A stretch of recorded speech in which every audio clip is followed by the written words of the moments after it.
সন্তানের হক আদায় না করার কারণে। মাঝে মাঝে বলি, এই তাবলীগওয়ালা, এই পীরের মুরিদ, ও মক্কার হাজী, তোমার ইমানের পাওয়ার কত? কয়টার পাওয়া যাবে মাইয়া বলার বিবাহের সময়। হাজী সাহেবের ইমানের পার্সেন্ট কত? কয়টার পাওয়া যাবে মাইয়া বলার বিয়ার সময়। উপরে উপরে বলে কিচ্ছু চাই না, ভেতরে ভেতরে বলে এটা দিল না কেন? এটা কি মানবতা হলো? এটা দিল না কেন, সেটা দিল না কেন? গায়ে হলুদ ছাড়া বিয়া হয় না। হাজী সাহেব, তুমি কিসের পীরের মুরিদ, কিসের তাবলীগওয়ালা? গায়ে হলুদ হারাম তোমার ঘরে কেন চলে? ডেক্সেট চলে, বিবাহের অনুষ্ঠানে গান চলে, কল্পনাই করা যায় না। বিধর্মীদের যে আড্ডা, এর থেকে বেশি চলে মুসলমানের ঘরে। হাজী সাহেব ভিআইপি প্যাকেজের হাজী, হ্যাঁ নাকি লাইফ দেয়, লাইফ বয় হয়ে গেছে, লাইফ বয়। ফেরাউনের বাথরুমের সামনে গিয়ে একবার, তোমরা জানো নি আমি এখন কোথায় আছি? তোমরা সবাই থাকো, আমি মক্কা নগরীর ফেরাউনের বাথরুমের সামনে আছি হাজী হওয়ার জন্য। লাইভে থাকো, আমি ভিতরে গিয়েও লাইভ দেব। কেতনা বড় বেহায়া বেলাজা। রসুলের রওজায় গেলে মানুষ কান্না করে বেহুশ, কিন্তু কত নিমক হারামরা ওখানে গিয়ে মোবাইলে লাইভ দেয়, কান্নাকাটি, নিজেরটাও নাই, অন্যের কান্নাও বন্ধ করে দেয়। হজ করতে গেছে। আল্লাহ হেদায়েত দান করুন। আল হাজ না বললে মেজাজ গরম হয়ে যায়। কেমন আজি? রসুলের সহিহ হাদিস বলার সময় নাই। কিয়ামতের দিন নিরেট আলেম জাহান্নামের হ্যান্ডকাপ লাগাই দিবে আল্লাহ। নিরেট ওনার আলেম হওয়াতে ভেজাল ছিল না।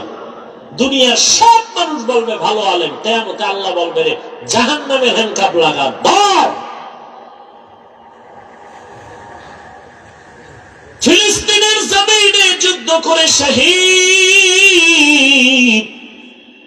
দুনিয়ার সব মানুষ বলে পিওর শহীদ।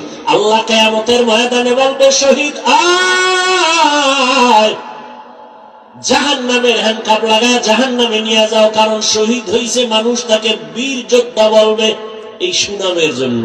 মাওলানা হইছে মানুষ, তারে মাওলানা বলবে, আলেম বলবে এই সুনাম অর্জনের জন্য।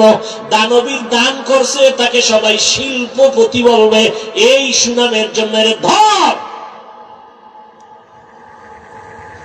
এদের যদি হালাত হয়, আপনার আমার উপায়।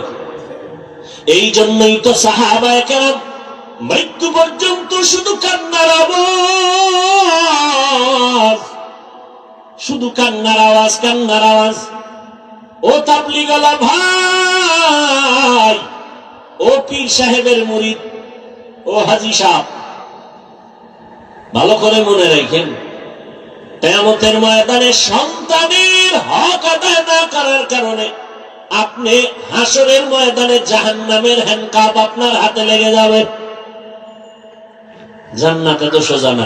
ইয়া আইয়ুহাল্লাযীনা আমানু কু আনফুসাকুম ওয়া আহলিকুম নারা ওয়াকুদুহান নাস ওয়াল হিজারা আলাইহা মালাইকাতুন গিলাযুন শিদাদুন লা ইয়াসুনাল্লাহা মা আমারাহুম ওয়া ইয়াফআলুনা মা ইউমারুন।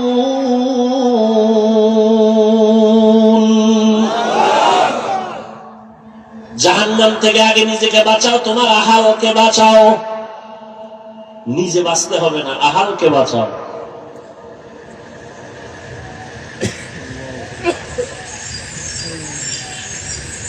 এরে আমার কলিজার যুবক, আমি এতক্ষণ চিল্লাইতেছি, একবারও বলি নাই তুমি তাবলীগে না গেলে জাহান্নামে যাইবা। বলছি তুমি পীরের কাছে যদি না যাও জাহান্নামে যাইবা, বলি নাই। তুমি যদি কওমি মাদ্রাসায় না পড়ো জাহান্নামে যাইবা, বলি নাই। বরং আমি বলি সারা দেশে যুবক, তুমি স্কুলে পড়ো, কলেজে পড়ো, চাকরি করো, ব্যবসা করো, ডাক্তার হও, ইঞ্জিনিয়ার হও, প্রফেসর হও, তোমাকে ধন্যবাদ জানাই গেলাম। তুমি একজন ডাক্তার হও, বাধা নাই। তুমি ইঞ্জিনিয়ার হও, বাধা নাই। তুমি প্রফেসর হও, বাধা নাই। তবে এক জায়গায় বাধা, বেয়াদব হইও না রে বাবা।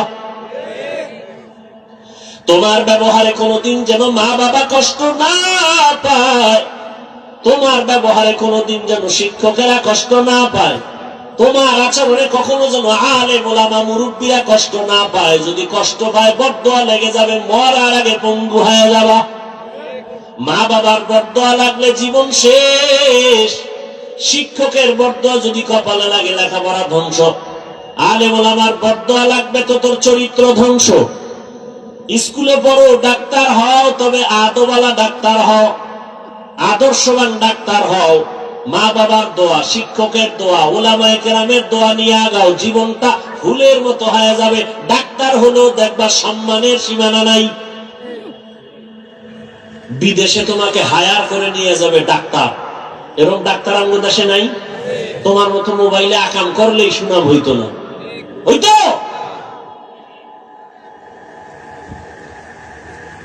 আল্লাহ হেদায়েত দান করুন। জীবনে কি অর্জন করলাম? মা বাবার সাথে বেয়াদবি, শিক্ষকের সাথে বেয়াদবি, আলেমদের সাথে বেয়াদবি, বন্ধুদের সাথে বেয়াদবি। মনে হয় তুই মইরে গেলে সবাই খুশি, এমন একটা জীবন কামাই করলি যে মরলেই মা বাপ খুশি, যে একটা বালা গেছে গে। চরিত্র এত খারাপ যে মইরে গেলে মা বাপ খুশি। কেমন পড়া কপাল তোমার!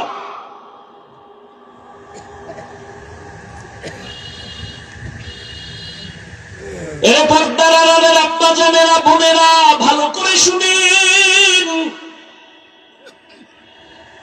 আপনাদের লাইনে কত মা, কত বোন এখনো আছে, পর্দা করে, স্বামীর মাল হেফাজত করে, মোবাইলে সময় নষ্ট করে না। এমন মহিলা নাই? আম্মা জানেরা, আপনারা কেন পারেন না? ও আমার কলিজার যুবক, সত্য কথাটা স্বীকার করিও রে বাবা। তোমার মতো যুবক জীবনে কোনোদিন মাদ্রাসায় পড়ে নাই, আলিফ বা তাও শিখে নাই।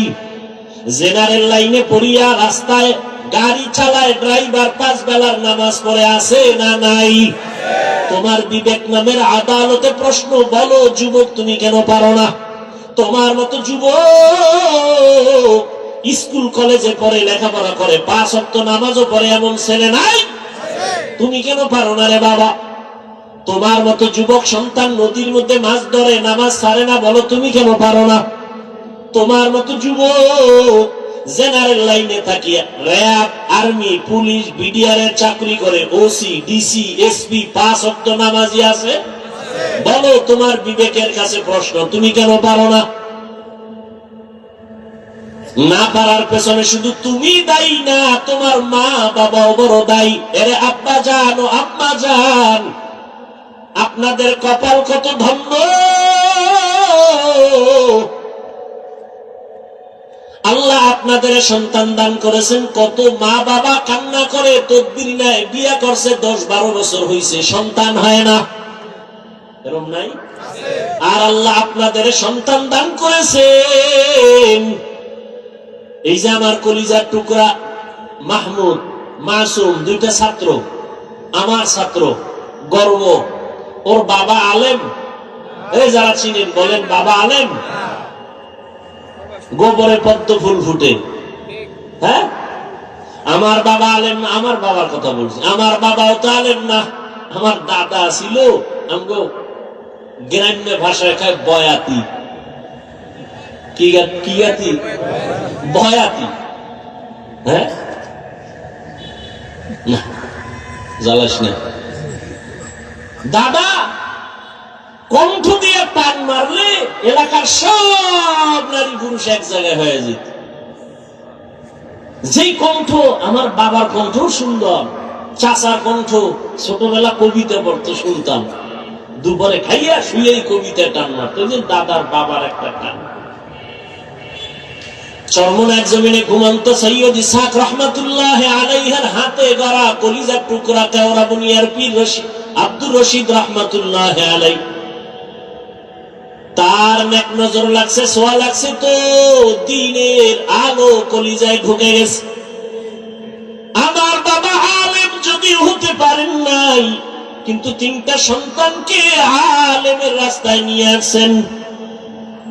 এটা কি চরমনায়িকা অরবিন্দের অবদান না? তোমাকে অ্যালার্জি কেন? এই চরমনায়ের সোহবতে থাকার কারণে হাজারো সন্তান, বাবা দুনিয়াদার সন্তান দিনের পথে আসছে। মিথ্যা কেন বিরোধিতা করো? নিমক হারাম, বিরোধিতা কেন করো?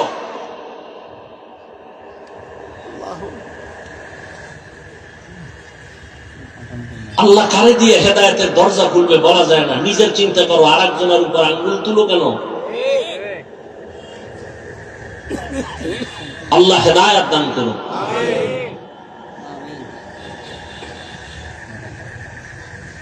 এরে নবীর উম্মত, ওরে পর্দার আড়ালের আম্মা জান, আপনার জীবনটা কতই যে ধন্য।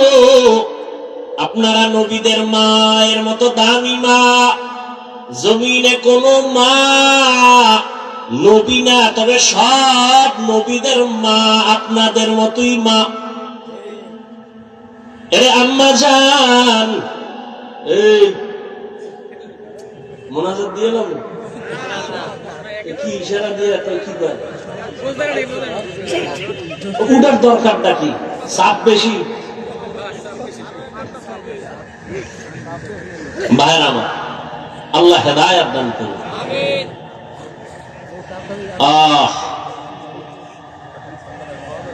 বেশি জরুরি থাকলে যাও ভাই, বেশ লাগা বাবার বইয়ের কোন ঘটনা ঘটে গেল, কি আর একটু সামনে আগাবো? এরে আম্মা জানেরা, সাহাবায়ে কেরামদের মায়ের মতো আপনারা মা। হাফেজে কোরআন এখানে 4টা না 5 জন সন্তান, 4 জনের মাথায় পাগড়ি দিলাম, কোরআনওয়ালা হাফেজ হয়ে গেছে। এদের সিনার ভেতরে 30 পারা কোরআন আল্লাহ মুখস্থ করায় রেখেছেন। এদের মা, এদের বাবা কত ধন্য। আজ গলাচিপার এই মাঠের ভেতরে হাজারো হাজারো আল্লাহর প্রিয় বান্দাদের সামনে তাদের মাথায় পাগড়ি কেন? বলে তারা কোরআনের হাফেজ হয়েছে। খবর নিয়ে তাকিয়ে দেখো, আজ ওদের মা বাবার ঈদের মতো আনন্দ। মহিলা সবার কাছে বলে, জাননি আমার ছেলে আজ পাগড়ি নিয়েছে, কোরআনের হাফেজ হয়েছে। বাবা সবার কাছে আনন্দ করে, আমার ছেলে আজ হাফেজে কোরআন। এরে আম্মা জানেরা, আপনাদের জীবনটা তো ধন্য। আপনারা খাদিজা রাদিয়াল্লাহু তাআলা আনহার মতোই তো নারী, বড় দামি। আয়েশা রাদিয়াল্লাহু আনহার মতো দামি নারী, ফাতেমা রাদিয়াল্লাহু আনহার মতো দামি নারী। আপনাদের সম্মান কত? কিয়ামতের ময়দানে কোটি কোটি কোটি কোটি মানুষের সামনে আল্লাহ যখন জিজ্ঞাসা করি ফেলেন, যদি ও হাজারো কোটি মানুষের মাঝে আমি একজন ব্যক্তিকে দেখতে চাই, আমার মুহাম্মদ, আমার প্রিয় নবী, তার হাতে হাত লাগাইয়া প্রথম কালেমাটা কে পড়েছো, ওই ব্যক্তিটাকে আজ আমি হাসরের মাঠে পুরস্কার দেব। দুনিয়ার কোন পুরুষ দাঁড়াতে পারবে না। একজন নারী দাঁড়াইয়া যাবেন, দাঁড়ায় বলবেন, ও দয়ার মালিক, আপনার বন্ধুর হাতে প্রথম কালেমা বলা আমি নারী, একজন খাদিজা রাদিয়াল্লাহু আনহা। আল্লাহ যদি বলে ফেলেন কিয়ামতের ময়দানে, আমার দ্বীন ইসলামের জন্য জীবন দিতে গিয়া প্রথম শহীদ কে হয়েছ, গলা কাটা শহীদ, একজন পুরুষও দাঁড়াতে পারবে না। একজন নারী দাঁড়ায় বলবেন, হে মালিক,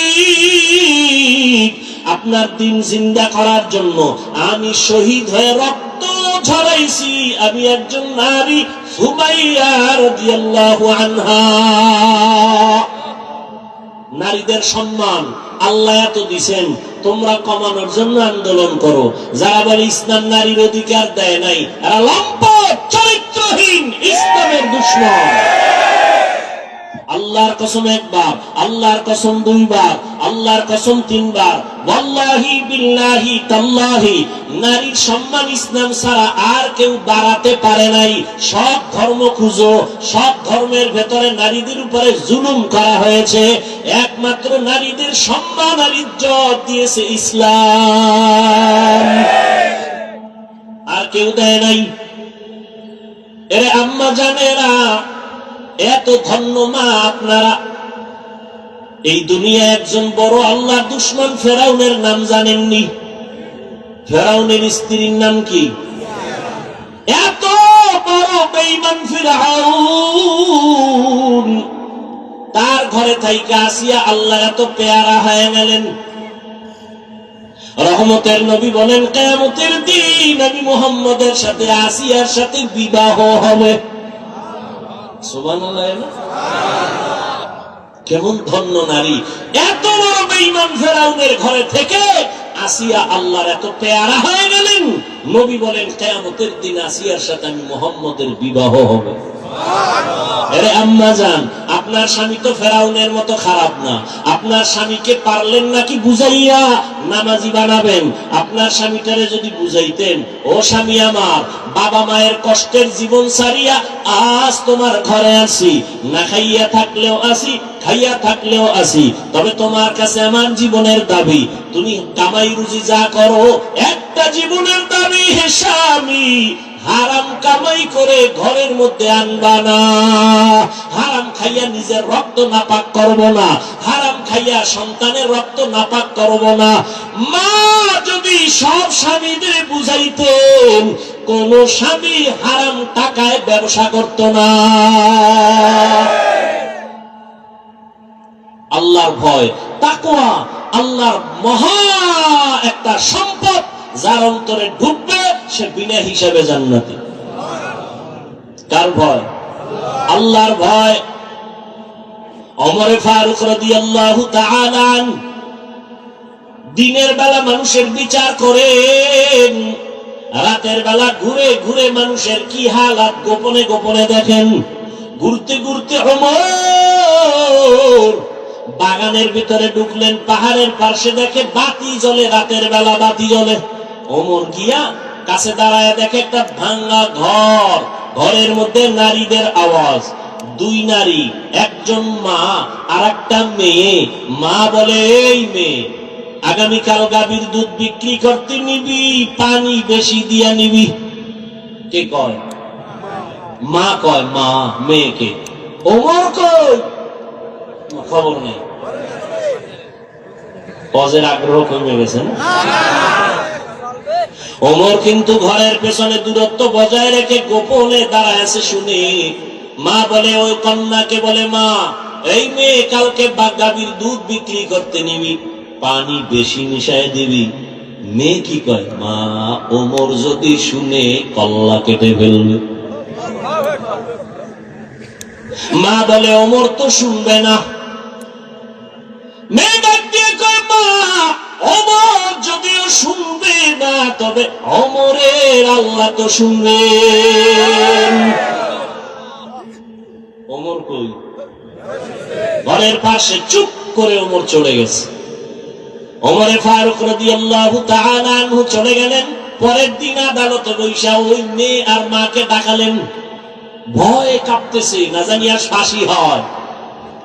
কিন্তু না, হযরত ওমর আদালতে ডাইকা সম্মানের সাথে বললেন, ও ধন্য মেয়ের ধন্য মা, এমন একটা ফুটন্ত গোলাপ আপনার ঘরে পেয়েছেন, আপনার জীবনটা বড় ধন্য। আপনার মেয়েটা এত সুযোগ পাইয়া আল্লাহর ভয় অন্তরে জমা রাখছে। আল্লাহর ভয়, তাকওয়া। আমি আজ আপনাকে ডাকছি, ভয় নাই, ভয় নাই। আপনি যদি খুশি হন, আমি ওমর চাই আপনার মেয়েটাকে আমার ছেলের জন্য বিবাহের বন্ধনে নিব। মা খুশি না বেজার? মা ডাক দিয়া আলহামদুলিল্লাহ, খলিফাতুল মুসলিমিন ওমর আমার মেয়েকে তার পুত্র বধূ বানাতে চায়, আল্লাহ কবুল করো।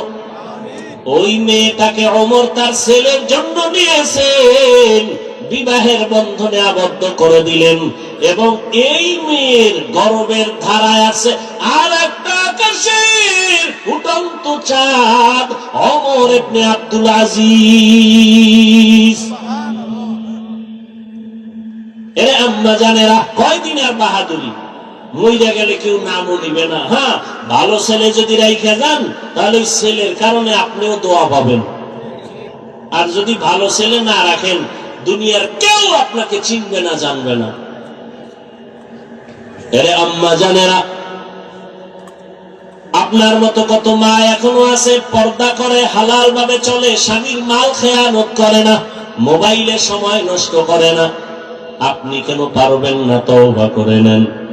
ও আমার কলিজার যুবক বাবারা, এখনো সময় আছে, মনটাকে বুঝাইয়া তওবা করো। তোমার মতো যুবক স্কুল কলেজে পড়ে, নামাজি, অভাব নাই, তুমি কেন পারবা না? মনে মনে আল্লাহকে ডাকো, হে মালিক, জীবনে মনের চাহিদা পূরণ করতে গিয়া কত দাড়ি কাটলাম, কত নামাজ ছাড়লাম, বেপরদায় চললাম, কত পার্কে পার্কে ঘুরলাম। আজ থেকে তওবা করতে চাই, আর দাড়ি কাটবো না, বেপরদায় চলবো না, মা বাবার সাথে বেয়াদবি করবো না, নবীজির আদর্শ মানিয়া চলবো, উলামায়ে কেরামের পরামর্শ নিয়ে চলবো, শিক্ষকের দোয়া নিয়ে চলবো। আল্লাহর কাছে খাঁটি মনে যদি তওবা করতে পারো, তুমি ডাক্তার হলেও তোমার জীবনটা ধন্য হয়ে যাবে, ইঞ্জিনিয়ার হলেও তোমার জীবন ধন্য, তুমি প্রফেসর হলেও তোমার জীবনটা বড় ধন্য হবে। ও বৃদ্ধ বাবাজি, আপনার মতো কত বাবারা মসজিদে গিয়ে 5 বেলার নামাজ আদায় করে, আপনি কেন পারবেন না? আল্লাহর ধরা বড় কঠিন, আপনি ভুলে গেলে চলবে না। আল্লাহর কাছে এখনো সময় আছে, তওবা করে নেন। আল্লাহ পাক রব্বুল আলামিন কত যে দয়াময়, আবার তেমনি ভয়ঙ্কর। রহমতের নবী এশার নামাজ পড়ে আম্মা জান আয়েশার হুজরায় ঘুমায় গেলেন।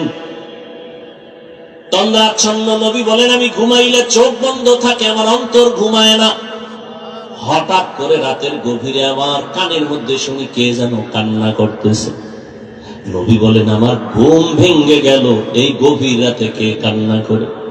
রহমতের নবী বলেন, আমি উঠলাম, উঠিয়া আমি বিছানার থেকে বের হয়ে গেলাম, নজর দিয়া দেখি আমার হুজরার পাশেই তো মসজিদে নববী, নজর দিয়া দেখি আমার এক সাহাবী নামাজে দাঁড়ায় দাঁড়ায় গভীর রাতে কান্না করে।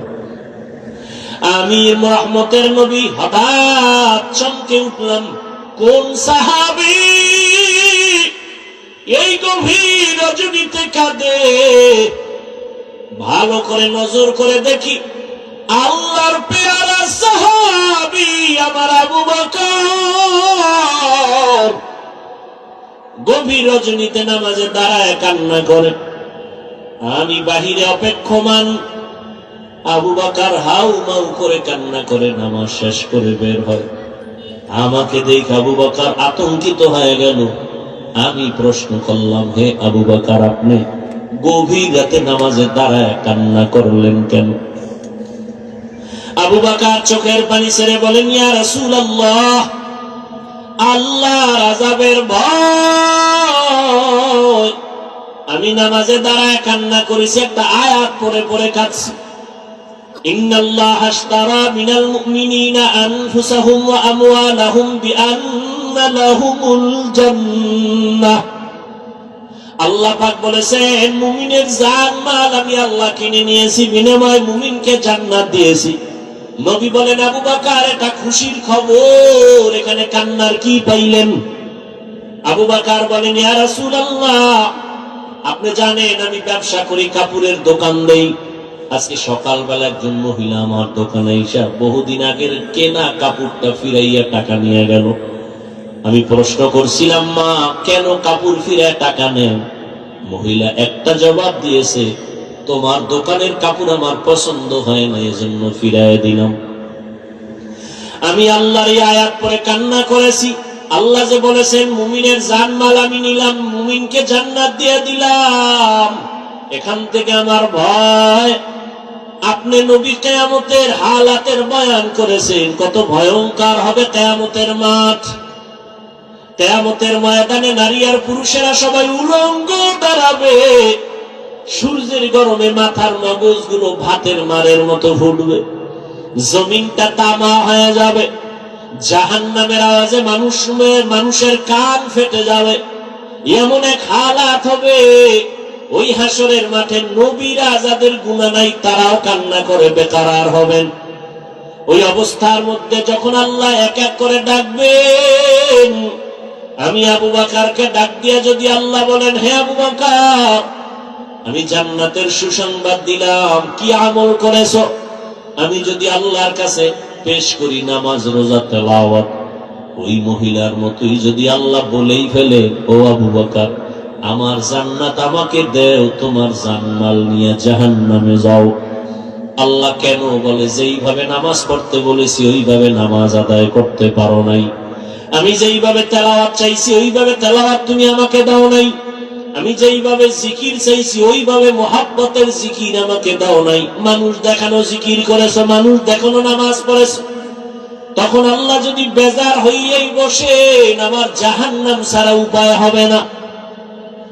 আর হে নবী, আমি চিন্তা করে দেখলাম, দুনিয়াতে সূর্যের গরম সহ্য করতে পারি না, জাহান্নামের আগুন আরো কত ভয়ঙ্কর হবে, কেমন করে সহ্য করব? এই ভয় আমি কান্না করেছি। রহমতের নবী কাঁদেন আর বলেন, আবু বকর, ওই হাসরের ময়দানের কথা যখন আমার মনে করে, আমিও চোখের পানি ধরে রাখতে পারি না। কিয়ামতের ময়দানে কেমন ভয়ঙ্কর অবস্থা হবে যে নবীরা কান্না শুরু করবেন। আমার উম্মতের কি হালাত হবে? এর এলাকার মুসলমান, হে যুবক, ও পর্দার আড়ালের মা বোনেরা, ও বৃদ্ধ বাবাজি, দুনিয়াতে একটা সূর্যের গরম সহ্য করা যায় না, বেতের বাড়ি সহ্য করা যায় না, মশার কামড় সহ্য করা যায় না। গুনাহ নিয়ে কবরে গেলে জাহান্নামের আগুনের গরম, হাসরের ময়দানে আরো কত ভয়ঙ্কর আযাব। এখনো সময় আছে, তওবা করে নেন। মনে মনে আল্লাহকে বলেন, হে আল্লাহ, দুনিয়ার রং তামাশায় সময় তো কম কাটাইলাম না, মন মতো ঘুরলাম ফিরলাম, আর কয়দিন বাঁচবো জানা নাই। এখন থেকে তওবার নিয়ত করে ফেললাম, আর জীবনে বেপরদায় চলবো না, নামাজ ছাড়বো না, দাড়ি কাটবো না, মা বাবার দোয়া নিয়ে চলবো, শিক্ষকের দোয়া নিয়ে, উলামায়ে কেরামের দোয়া পরামর্শ নিয়ে নবীর আদর্শ মতো চলবো। তওবা করার মতো যদি কারো অন্তর তৈরি হয়, মুনাফিকি যদি অন্তরে না থাকে, খাঁটি তওবার নিয়ত যাদের আছে, দুটো হাত আমার আল্লাহকে দেখাইয়া দাও। আয় আল্লাহ, আমাদের হাতগুলো কবুল করে নেন, আমাদের তওবা কবুল করে নেন। আয় আল্লাহ, মরণ পর্যন্ত তওবার উপরে মজবুত হইয়া চলার মতো তৌফিক দান করেন, আমিন। আলহামদুলিল্লাহি রাব্বিল আলামিন, ওয়াসসালাতু ওয়াসসালামু আলা সাইয়্যিদিল আমবিয়াই ওয়াল মুরসালিন ওয়া আলা আলিহি ওয়া আসহাবিহি আজমাইন। ইয়া আরহামার রাহিমিন, ইয়া আরহামার রাহিমিন, ইয়া আরহামার রাহিমিন। اللهم ارحمني بترك المعاصي، اللهم ارحمني بترك المعاصي، اللهم ارحمني بترك المعاصي. اللهم إنا نسألك رضاك والجنة، ونعوذ بك من سخطك وغضبك والنار. اللهم إنا نعوذ بك من البرص والجنون والجذام وسيء الأسقام. ربنا ظلمنا أنفسنا وإن لم تغفر لنا وترحمنا لنكونن من الخاسرين. ربنا لا تزغ قلوبنا بعد إذ هديتنا وهب لنا من لدنك رحمة إنك أنت الوهاب. ربنا هب لنا من أزواجنا وذريتنا قرة أعين واجعلنا للمتقين إماما. ربنا آتنا في الدنيا حسنة ওয়াফিল আখিরাতি হাসানাহ ওয়া কিনা আযাবান নার। ও দয়ার মালিক, কুদরতের নজর দিয়ে দেখেন, খোলা আকাশের নিচে এই ময়দানে আপনার গোলাম, কত উলামায়ে কেরাম, কত হাজী সাহেব, কত মুরব্বী, ব্যবসায়ী, চাকরিজীবী, পর্দার আড়ালে কত মা বোনেরা, কত যুবক, কত ছাত্র ভাইরা হাত তুলেছেন। আয় আল্লাহ, আমরা সবাই জাহান্নামের আসামি, অসহায়। ও আল্লাহ, দুনিয়াতে যেদিন আসছিলাম কত পবিত্র মা বাবা, কত আনন্দ করেছিলেন। আজ ওই পবিত্র জীবন গুনার কারণে নাপাক, গুনাহের কারণে আমার হাত নাপাক, আমার চোখ নাপাক, আমার অন্তর নাপাক, আমার জিহ্বা নাপাক। আল্লাহ, এই মজলিসে মনে হয় আমার মতো গুনাহগার কেউ নাই। গুনাহের কারণে দিলটা পাথর, চোখে পানিও নাই। কান্নাওয়ালা চক্ষু দান করেন আল্লাহ, কান্নাওয়ালা চক্ষু দান করেন আল্লাহ, কান্নাওয়ালা চক্ষু দান করেন আল্লাহ। ফিলিস্তিনের জমিনে কান্নার আওয়াজ